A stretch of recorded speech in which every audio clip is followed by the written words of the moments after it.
think in the first instance there has been a phenomenal response from society as much as from government, and I think that's, you know, very significant to be able to say that we have more than 60,000 Ukrainian children and families now catered for in Ireland, being welcomed into our communities. We have more than 14,000 of them in our schools, very much so embraced in our schools, being part of the fabric of our schools, being openly welcomed by communities. And I think, you know, we're in a position where we're in a war situation that we would have hoped never to see.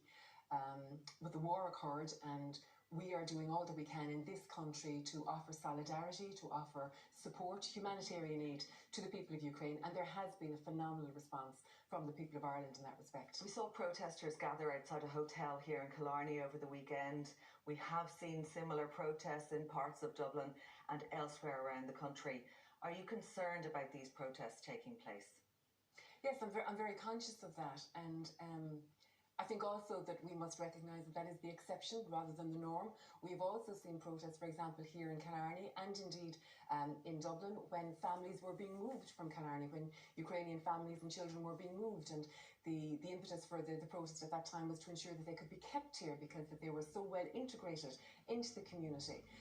And I think that's more of a reflection of Irish society. And when you look at you know, people will always have freedom to protest, but I think you have to look at it in the round. And I think there has been a greater determination by Irish people to be of support, to lend support and give support than there has been not to do so. Why do you think these protests are happening? Well, as I say to you, you know, they are the exception rather than the norm. But we are seeing them, and generally it may not be aimed at Ukrainian families, it's aimed at asylum seekers. Well, I don't think it is right to pit one individual or one displaced individual against another. I absolutely accept that there are frustrations and there are challenges and there are difficulties catering with such a large number of people. But I'm also confident from my own dealings with people that Irish people in the main are very keen to do the right thing at the right time for people, particularly who are coming from a war situation.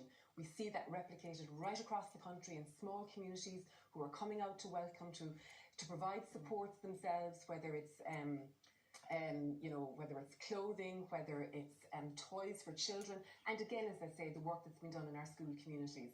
So it does bring with a challenge, but every challenge we have a capacity. To this point, we have seen we've had a capacity to meet those challenges. And are you worried about the sentiment that we're seeing at cabinet level about these protests and the sentiment that's going with it, and an anti-immigration sentiment that's there? I think I do have to say to you, and you referenced specifically, you know, gatherings in Killarney, and I think, you know, if you were to look at that, the very, very few of those who were gathered were actually from this town and from this county.